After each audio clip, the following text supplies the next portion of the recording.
صلی اللہ علیہ وسلم صلاۃ و سلام علیک یا سیدی یا حبیبی یا رسول اللہ صلی اللہ علیہ وسلم۔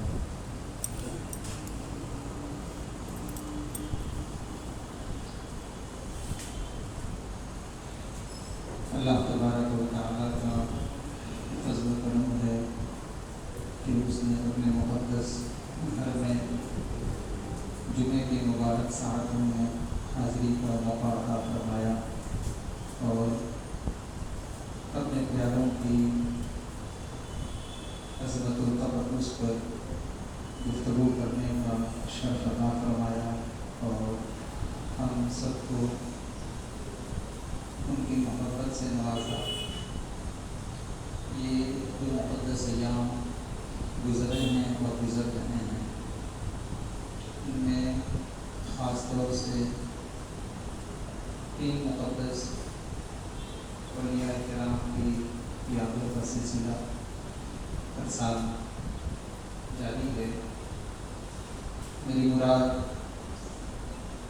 حضرت تارک السلطنت سیدنا شیخ محمود اشرف جہانگیر سمنانی رضی اللہ تعالیٰ عنہ اور حضرت سیدنا بابا تاج الدین ناگپور علیہ رضوان اور حضرت شاہ سید حاجی وارث علی سلطان دیوا علیہ رحمۃ رضوان،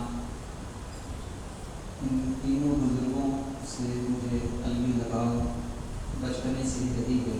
خاص طور سے حضرت سیدنا بابا تاج الدین علیہ رحمہ کے دیار مقدس میں نے 7 سال کی عمر سے لے کر 15 سال کی عمر تک میرا یہ معمول رہا کہ اکثر جمعے کی نماز پڑھ کے آپ کی بارگاہ میں حاضری دینے اور شرف حاصل کرتا تھا، اور آپ کی پوری برکات سے الحمدللہ میری زندگی میں کافی بدلاؤ آیا، اور سرکار قرآن صفات نے بھی اپنے کرم سے مجھ پر کرم کیا، اور سرکار مخدوم سیدنا کی شان ہی کا کہنا اللہ اکبر۔ تو ان تینوں بزرگوں کی بارگاہ سے قلبی فیض بڑھ رہا تھا، اور آج بھی آپ اپنی آنکھوں سے جا کر کے دیکھیں کہ فیض کا سلسلہ جاری و ساری ہے۔ اللہ قیامت تک ان تمام خانقاہوں کو، ان مبارک ہستیوں کو اور ان کی فیض و برکات کو سلامت رکھے اور اہل ایمان کو اس سے مستفید فرمائے۔ ان کے طفیل میں ہم سب کی پریشانیوں کو، دنیاوی اخروی قبر کی تشریفی، اللہ ہر پریشانی کو دور فرما دے، اور سب کو اللہ آبادی عطا فرمائے، سبھی اولادوں کو اللہ آبادی عطا فرمائے۔ میرے بھائیوں، اولیاء کرام سے محبت کرنا یہ کوئی نیا طریقہ نہیں ہے، یہ ہر نبی کے دور میں، ہر نبی کے امت کا یہ طریقہ رہا ہے کہ اللہ کے ولیوں سے محبت وہ کرتے رہے ہیں، اور اللہ کے ولی جو ہوتے ہیں وہ اللہ کے نبی کے مخلوق میں سب سے زیادہ قریب ہوتے ہیں۔ ہر نبی کی بارگاہ میں ولی اولیاء کرام حاصل رہے ہیں، اور قرآن مقدس میں بھی خاص طور سے ان نبیوں کے ولیوں کا ذکر آج بھی موجود ہے۔ مثال کے طور پر حضرت سیدنا سلیمان علیہ الصلوۃ والتسلیم کی بارگاہ میں حضرت آصف بطری موجود ہے، ان کی شان ایک عظیم رہی ہے۔ بنی اسرائیل کے بہت سے اولیاء کرام حضرت سیدنا موسیٰ علیہ السلام کی بارگاہ میں حاضر رہے ہیں۔ اسی طرح سے حضرت نوح علیہ الصلوۃ والتسلیم کی بارگاہ میں بھی جو ہے اولیاء کرام، بلکہ اللہ کے نیک بندی کا بھی ذکر موجود ہے، وہ بھی حاضر رہے ہیں۔ تو یہ ولایت کا جو سلسلہ ہے یہ چل رہا ہے، اور یہ قیامت چلتا رہے گا۔ نبوت کا سلسلہ تو میرے آقا کی ذات سے شروع ہوا اور میرے آقا کی ذات پہ مکمل ہو گیا، مگر یہ جو ولایت کا سلسلہ ہے یہ چل رہا ہے، چلتا رہے گا، اور اللہ کے ولیوں سے میں نے جو پڑھا اور میں نے جو دین اسلام کو سمجھا، میں یہ سمجھتا ہوں کہ نبیوں کے بعد اگر دین اسلام کی شان اور خوبی ظاہر ہے تو فقط اولیاء کرام کی ذات سے ظاہر ہے. اور آج بھی چار رنگ عالم میں ہر طرف اسلام کی روشنی موجود ہے، یہ صرف اور صرف اولیاء کرام کے قدم سے ہے. آپ جہاں جائیں اپنے تو اپنے رہے، غیر بھی اس بات کو تسلیم کرتے ہیں جب یہ جاتے ہیں اللہ کے ولیوں کی بارگاہ میں، تو یہ کہنے پر مجبور ہو جاتے ہیں کہ بے شک دنیا میں اگر کوئی دین سچا ہے تو وہ مذہب اسلام ہے. یہ آج بھی کہنے پر مجبور ہیں. آپ چلے جائیں مخدوم سینا کی بارگاہ میں، کیا اپنے ہوں کیا غیر ہوں. اگر ان کے اپنے یہاں ساری ان کی پریشانیوں کا حل موجود ہوتا تو وہ کبھی بھی ہمارے ولیوں کی بارگاہ میں نہ آتے. ہمارے ولیوں کی بارگاہ میں ہر قوم کا آنا اس بات کی دلیل ہے کہ ہر دین ناقص ہے، اگر کامل ہے تو فقط دین اسلام کامل ہے. ناقص کامل کے پاس آتا ہے، کامل ناقص کے پاس نہیں جاتا ہے. تو ان کا آنا یہ ہمارے دین کی اکملیت کی دلیل ہے کہ اللہ تبارک و تعالیٰ نے ان اولیاء کرام کی عظمتوں کو کیسا واضح کیا. یہ دنیا میں تھے تو مخلوق کی خدمت فرما رہے تھے، نماز رہے تھے، فیض ان کا جاری تھا، اور یہ دنیا سے چلے گئے ہیں تو بھی ان کا فیض جاری اور ساری ہے. کسی پر کوئی جنات کا اثر ہو جائے، کوئی شیطان کا اثر ہو جائے تو آپ دیکھیں گے کہ دنیا کے کسی میڈیکل کے پاس اس کا علاج نہیں ہے. دنیا کی کوئی جو ہے لطف خانہ، کوئی حکمت، کوئی ڈاکٹر، ایلوپیتھ، ہومیوپیتھ، جتنے بھی جو ہے طب کی جو ہے شاخیں ہیں، کسی شاخ کے پاس کوئی علاج موجود نہیں. اور ان کے پاس جتنے ڈاکٹروں کے پاس جو علاج موجود ہے وہ بھی یہاں موجود ہے. مزید یہ کہ ان کے پاس جو علاج موجود ہے وہ دنیا کے کسی ہاسپٹل میں موجود نہیں ہے. اسے دیکھنا ہو جائے اور جا کر کے ان تینوں بارگاہوں میں اپنی آنکھوں سے جا کر کے دیکھ لے. ایک بات میں آپ کی خاص طور سے ذہن کے دروازے پر رکھنا چاہوں گا، اور وہ یہ کہ دیکھیں حضرت سینا مخدوم اشرف جہانگیر سمنانی علیہ الرحمہ جب مسند جو ہے شاہی پر بیٹھے ہوئے ہیں تو اس وقت حضرت علیہ الصلوۃ والتسلیم تشریف لاتے ہیں اور آ کر کے آپ کی رشد و ہدایت کا سامان کرتے ہیں، آپ کی تعلیم اور تربیت کا انتظام فرماتے ہیں. یہ سب اللہ کی جانب سے. حضرت خضر علیہ الصلوۃ والتسلیم کا کسی کے پاس آ کر کے اور ان کی رشد و ہدایت کا سامان کرنا، تعلیم و تربیت کا انتظام کرنا، یہ کتنی بڑی بات ہے. آپ لوگوں میں سے کوئی ایسا ہے جو کسی ایسے شخص کو جانتا ہو جس کے پاس حضرت خضر علیہ السلام آتے ہوں اور آ کر اس کی تربیت کرتے ہوں؟ میرے خیال سے کوئی بتا نہیں سکتا. مگر آپ کے پاس تشریف لا رہے ہیں اور آپ کی رشد و ہدایت فرما رہے ہیں تو یہ بتائیں یہ کتنا بڑا درجہ ہے، یہ کتنا اونچا مقام ہے، یہ کتنی افضلیت کی دلیل ہے. اور عمر شریف کیا ہے آپ کی؟ عمر شریف کیا ہے آپ کی؟ آپ کی عمر شریف 9 سال یا 8 سال کی عید کی تو حضرت خضر علیہ الصلوۃ والتسلیم سے ملاقات کا سلسلہ شروع ہوتا ہے کم و بیش، اور یہ سلسلہ جاری اور ساری رہتا ہے. اور آپ کہاں ہیں؟ موجودہ جو ایران عراق کا علاقہ ہے وہی جو ہے سمنان کا علاقہ ہے، اس علاقے میں آپ جلوہ کر رہے ہیں. آپ بتائیں کہ وہاں سے چل کر کے اور ہندوستان کا جو موجودہ بنگال ہے وہاں پر موجودہ بنگال میں ایک جگہ ہے جس کو کھنڈوا کہا جاتا ہے. آج بھی وہ جگہ موجود ہے. آپ کے پیر معظم کے آج بھی قبر انور موجود ہے. میں نے بھی وہاں پر 2 یا 3 بار حاضری کا شرف حاصل کیا ہے. تو آپ وہاں سے چل کر کے یہاں تشریف لاتے ہیں. کس لیے تشریف لاتے ہیں؟ کسی دولت کی خواہش تھی، گھر میں کوئی کمی رہ گئی تھی، کسی علاج و معالجہ کی ضرورت تھی، کس چیز کی ضرورت تھی جو آپ کو وہاں سے یہاں تک لے کر کے آئی؟ یہ اسی نور کی ضرورت تھی جو نور اللہ کے نبی نے حضرت مولائے کائنات حضرت علی شیر خدا کو عطا فرمایا، اور وہاں سے آپ کے اولادوں میں منتقل ہوا، اور یہ سلسلہ چل رہا ہے اور حضرت امام مہدی تک چلتا ہی رہے گا. اسی کو نور ولایت کہا جاتا ہے.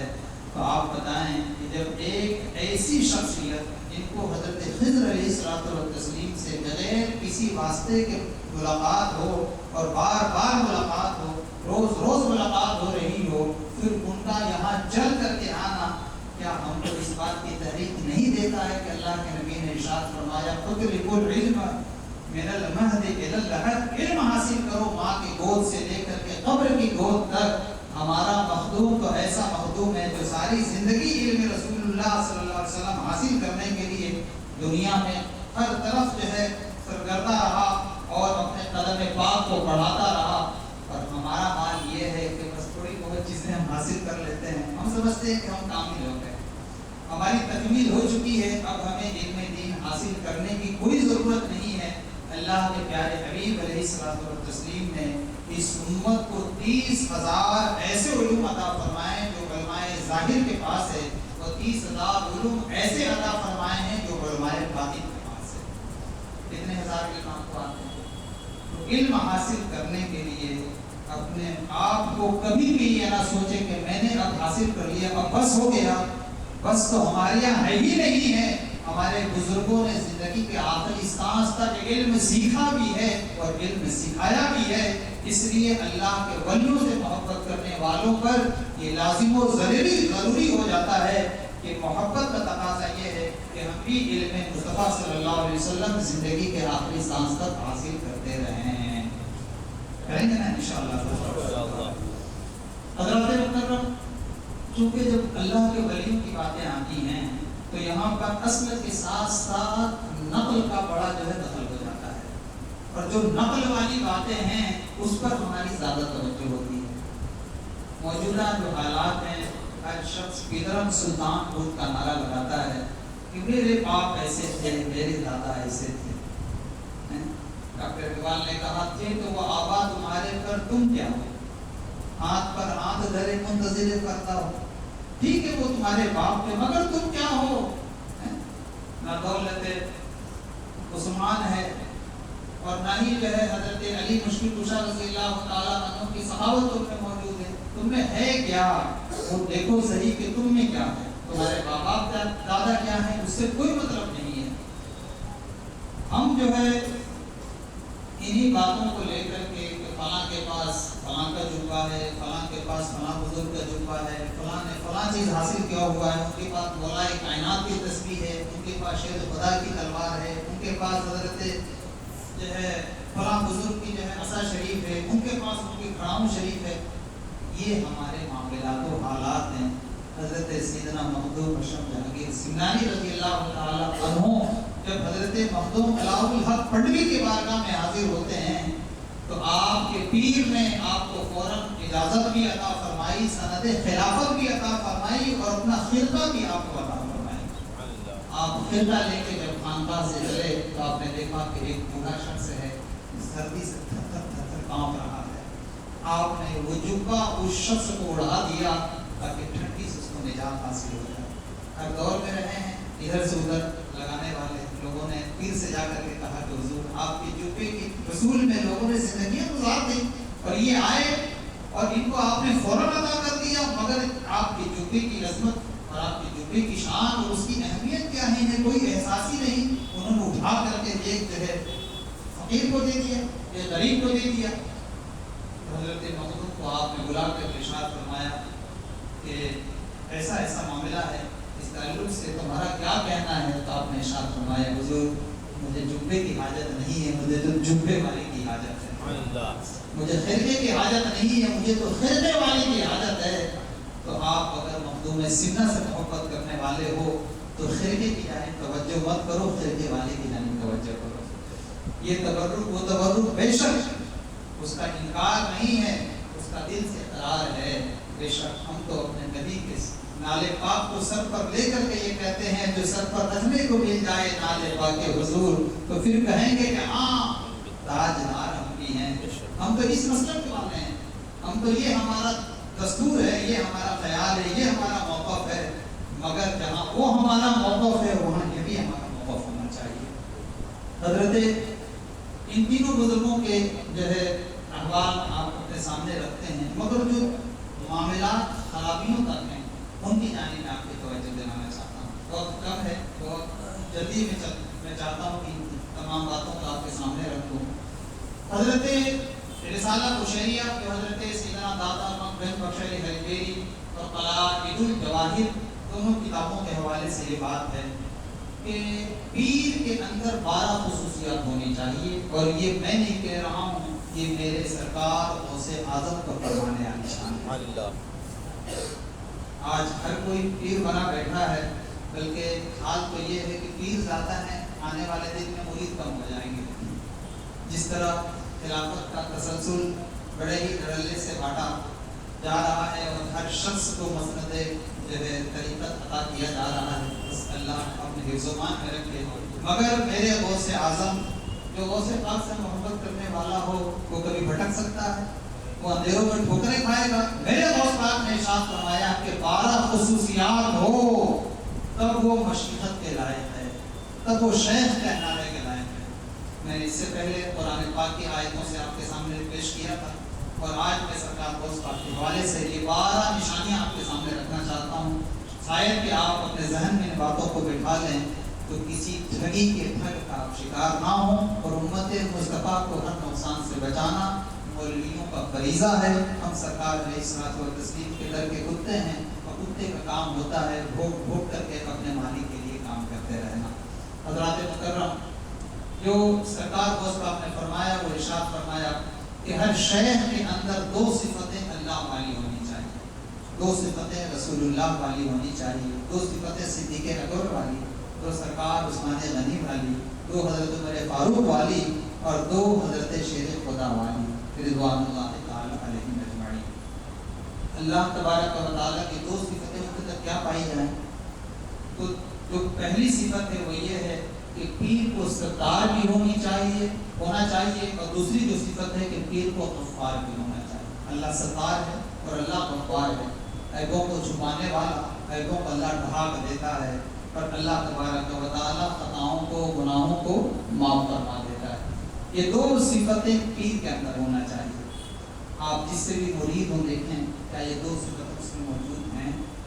آج حال یہ ہے کہ اسٹیجوں پر ایک پیر دوسرے پیر کی عیبوں کو، اس کی برائیوں کو، اس کی خامیوں کو برسر ممبر برسر اسٹیج بیان کر رہا ہے۔ کیا سرکار غوث پاک نے جو یہ دستور عطا کیا ہے، دستور کا وہاں نظر آتا ہے کہ یہاں ماشاء اللہ، مگر اللہ کی سے نواز ہے۔ ساروں کی بھی بات نہیں کر رہا ہوں، جب اس طرح کی باتیں ہوتی ہیں جو اصل جو لوگ ہوا کرتے ہیں وہ اس سے چھٹ جایا کرتے ہیں، ایک بریکٹ ہو جاتا ہے، ایک ہوتا ہے نا کہ ہاں بھائی وہ اس سے جدا ہیں، تو جو اللہ والے ہیں جن کے ذریعے صفتیں ہیں وہ اس سے جدا ہیں۔ تو 2 صفتیں اس کی کیا ہونی چاہیے کہ عیبوں پر پردہ ڈالے، اور اس سے کوئی کمی کوئی کجی واقع ہو جائے تو اس کو معاف فرما دے۔ سرکار امام حسین رضی اللہ تعالیٰ عنہ کے تعلق سے ہے کہ آپ کی بارگاہ میں ایک کنیز تھی، وضو کرا رہی تھی، یا پھر اس نے کوئی گرم چیز لیا، ہاتھ سے چھوٹا، پیالہ بھی چھوٹ گیا اور آپ کا جسم بھی جل گیا، آپ نے حالت جلال میں اس کی جانب دیکھا، پھر اس نے آیت کریمہ پڑھی والکاظمین الغیظ، اللہ والے جو ہوتے ہیں وہ غصے کو پی جاتے ہیں۔ آپ نے ارشاد فرمایا میں نے پی لیا۔ پھر اس نے کہا کہ والعافین عن الناس، لوگوں کو معاف کر دیتے ہیں۔ آپ نے کہا کہ جا میں نے تجھے معاف کر دیا۔ پھر اس نے کہا واللہ یحب المحسنین، اور اللہ احسان کرنے والوں کو پسند فرماتا ہے۔ آپ نے ارشاد فرمایا جا میں نے تجھے آج سے آزاد کر دیا۔ آئی بات سمجھ میں؟ تو 2 صفتیں کیا ہونی چاہیے؟ معاف کرنے والا اور ان کے عیوب پر پردہ ڈالنے والا۔ تم اہل ایمان کے عیوب پر پردہ ڈالو، اللہ تبارک و تعالیٰ کل قیامت کے دن تمہارے گناہوں پر پردہ ڈال دے گا، برسر محشر تمہیں رسوا ہونے سے اللہ بچا لے گا۔ اس لیے خبردار کسی بھی اہل ایمان کی عیوب کو ہرگز لوگوں کے سامنے بیان نہ کرو۔ آج ہماری محافل انہی سب عنوانات سے سجی ہوئی ہے، اور دوسرے کو عیوب کو بیان کرنا بلکہ چسکا لے کر کے کھودا جاتا ہے کہ اچھا اور کیا کہا۔ یہ اہل ایمان کا طریقہ نہیں۔ اللہ والوں کی جب صفتیں بیان کی جاتی ہیں تو اس کا مقصد یہ بھی ہوتا ہے کہ ان صفتوں کو ہم اپنے اندر پیدا کرنے کی کوشش کریں۔ تو 2 صفتیں اللہ والی، ستار بھی ہو، غفار بھی ہو، اور 2 صفتیں مصطفیٰ کریم والی۔ سبحان اللہ کہنے کو جی 2 صفتیں مصطفیٰ کریم صلی اللہ تعالی علیہ وسلم والی اس کے اندر ہونی چاہیے کہ رفیق بھی ہو شفیق بھی ہو۔ پیارے آقا علیہ الصلوۃ والتسلیم کو ایک یہودی نے کہا السلام علیکم، سام کہتے ہیں موت کو، ہلاکت کو، بربادی کو، کہ تم پر بربادی ہوگی۔ میرے کریم اور شفیق آقا علیہ الصلوۃ والتسلیم نے ارشاد فرمایا کہ وعلیکم۔ حضرت سیدہ عائشہ طیبہ طاہرہ رضی اللہ تعالی عنہا نے سن لیا تو آپ جلال میں آ گئے سرکار سے۔ آج ہم اگر محبت کریں، جیسا کہ پچھلے جمعہ ہمارے امام صاحب اللہ نے آپ کے ایمان کو جو جوڑا تھا کہ اگر مسلمانوں کو، اہل ایمان کو سرکار کی عظمت پر کوئی حرف کرے، کوئی انگلی اٹھائے، بارگاہ مصطفیٰ میں کوئی اگر گستاخی کرے اور پھر کسی اہل ایمان کا دل نہ دکھے، آنکھیں نم نہ ہو اور اس کی غیرت ایمانی نہ بھڑکے، تو سچ تو یہ ہے کہ اس نے ایمان کا مزہ بھی چکھا ہی نہیں ہے۔ یہ ایمان کا تقاضا ہے کہ اگر عظمت مصطفیٰ پر کوئی انگلی اٹھائے تو ہم حتی المقدور اس کے دفاع میں اپنی طاقت کو ظاہر کریں، چاہے جس طرح ہو سکے۔ ہمیں یہ چاہیے کہ ہم اس کے لیے اپنی آوازوں کو، اپنی طاقتوں کا مظاہرہ کریں، اپنی آواز کو بلند کریں۔ تو حضرت مکرم سیدہ طیبہ طاہرہ پہ کیسے برداشت کر لیتی ہیں؟ پیارے آقا علیہ الصلوۃ والتسلیم کو جب اس نے کہا تو آپ جلال میں آ گئی۔ آپ نے کہا کہ ظالم یہ مجال ہے کہ آپ کی بارگاہ میں اس طرح کی باتیں کریں۔ کافی دیر تک آپ جلال اپنا ظاہر کرتے رہی۔ پیارے آقا نے ارشاد فرمایا عائشہ، اس نے جو کہا تھا، اس نے جو میری جانب بھیجا تھا، وہ تو میں نے اس کی جانب لوٹا دیا نا۔ اب تو جلال میں آتی ہو، اللہ تبارک و تعالی رحم کرتا ہے اور رحم کرنے والوں کو پسند فرماتا ہے۔ یہ دربار محمد ہے، یہاں اپنوں کا کیا کہنا، یہاں سے ہاتھ خالی غیر بھی جایا نہیں کرتے۔ میرے آقا علیہ الصلوۃ والتسلیم غیروں پر بھی اس قدر کرم فرماتے ہیں کہ اس کی غلطی سے زیادہ اس کو سزا نہیں عطا فرماتے، تو پھر اپنوں کا کیا کہنا ہے۔ تو پیارے آقا علیہ الصلوۃ والتسلیم کی دو صفتیں اس پیر کے اندر پائی جانی چاہیے کہ رفیق بھی ہے اور شفیق بھی ہو، دو صدیق اکبر والی۔ سبحان اللہ کہا کریں، اچھا لگتا ہے۔ میرے صدیق کی بات ہے نا، مصطفیٰ کریم کے منظور نظر کی بات ہے نا، یہ وہ ہیں کہ جن پر اللہ کی بارگاہ سے سلام آیا ہے، یہ ان کی بات ہے نا۔ سب اللہ کا بالعموم دیدار کریں گے، تنہا دیدار کرنے والی ذات صدیق اکبر کی ہے نا۔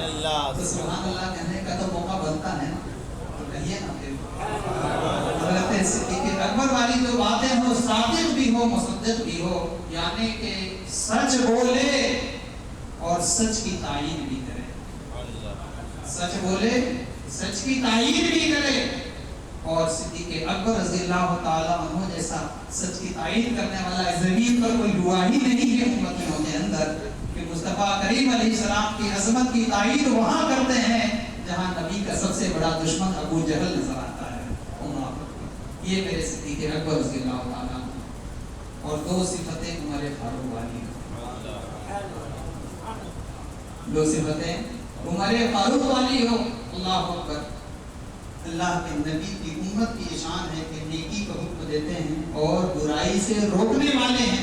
یہ دو صفتیں اس کے اندر ہونی چاہیے۔ یہ نہیں کہ سیٹھ آیا تو ہر قتل معاف ہے اور غریب آیا تو ساری شریعت کی پابندیاں اسی کے لیے ہیں، بلکہ ہمارے بزرگوں نے، بلکہ خود بزرگ مفتی اعظم ہی علیہ الرحمہ کی شان یہ تھی کہ ایک جو ہے شخص تھا جو کھڑے ہو کر کے پانی پی رہا تھا۔ آپ نے ارشاد فرمایا کھڑے ہو کے پانی پیتا ہے، بیٹھ کر پانی پی۔ تو اس نے کہا کہ میں ہندو ہوں، میں مسلمان نہیں ہوں۔ آپ نے ارشاد فرمایا بھلے تو مسلمان نہیں، انسان تو ہے نا۔ تو نبی کی شریعت کی مخالفت اگر غیر بھی کرے تو انہیں برداشت نہیں ہوتا ہے، اگر نبی کا کلمہ پڑھنے والے نبی کی شریعت کی مخالفت کرے تو لوگوں سے بھلا کیسے برداشت ہو جاتا ہے۔ آج خانقاہوں کے جو حالات ہیں آپ سب کے سامنے ہے۔ حضرت عمر فاروق رضی اللہ تعالی عنہ اس امت کو راہ راست پر لانے کے لیے کیا کیا کوششیں نہیں کرتے تھے۔ راتوں کو اٹھ کر کے گلیوں میں دیکھتے تھے کہ کہیں کوئی نبی کے حکم کے خلاف ورزی کو نہیں کر رہا ہے، بلکہ ایک رات ایک شخص کے تعلق سے کچھ جو ہے باتیں سننے میں آئیں تو آپ پیچھے کے دروازے سے دیوار پھلانگ کر اس میں گھر میں تشریف لے جاتے ہیں، دیکھتے ہیں کہ بوڑھا بیٹھ کر کے شراب پی رہا ہے۔ اللہ اکبر۔ آپ نے ارشاد فرمایا اس عمر میں نبی کے حکم کی خلاف ورزی کرتے ہوئے تمہیں شرم نہیں آتی؟ اس نے کہا امیر المومنین میں نے غلط کیا، مگر میں نے تو ایک غلط کام کیا، آپ نے تو دو غلط کام کیا۔ ایک تو یہ ہے کہ آپ بلا اجازت آئے اور دوسرے یہ ہے کہ دروازے سے نہیں بلکہ پیچھے سے آپ تشریف لائیں۔ حضرت عمر فاروق رضی اللہ تعالیٰ عنہ واپس آ جاتے ہیں۔ واپس آنے کے بعد دیکھتے ہیں کہ وہ شخص مسجد نبوی میں نہیں آ رہا، ایک دن، دو دن، کئی دن ہو گئے، تلاشتے ہیں، آپ جو ہے یوں ہی باتوں میں پوچھنے کی کوشش کرتے ہیں مگر اس کی خبر نہیں لگتی ہے، یہاں تک کہ کافی دنوں کے بعد وہ شخص جو ہے مسجد نبوی میں آیا۔ تو جب آیا تو آپ اس کو تنہائی میں لے گئے اور آپ نے ارشاد فرمایا، اللہ گواہ ہے کہ میں نے تیری باتوں کو اب تک کسی سے نہیں بتایا ہے۔ اس بات کا اللہ گواہ ہے کہ میں نے تیری باتوں کو کسی پر ظاہر نہیں کیا ہے۔ تو اس نے بھی کہا کہ اللہ گواہ ہے کہ اس کے بعد میں نے شراب کو ہاتھ نہیں دیا۔ یہ اصول اور یہ ضابطے تھے تو ہمارے بزرگوں نے ہمیں عطا کیا تھا، ان اصول اور ان ضابطوں کو ہم کو اپنی نگاہوں میں رکھیں گے۔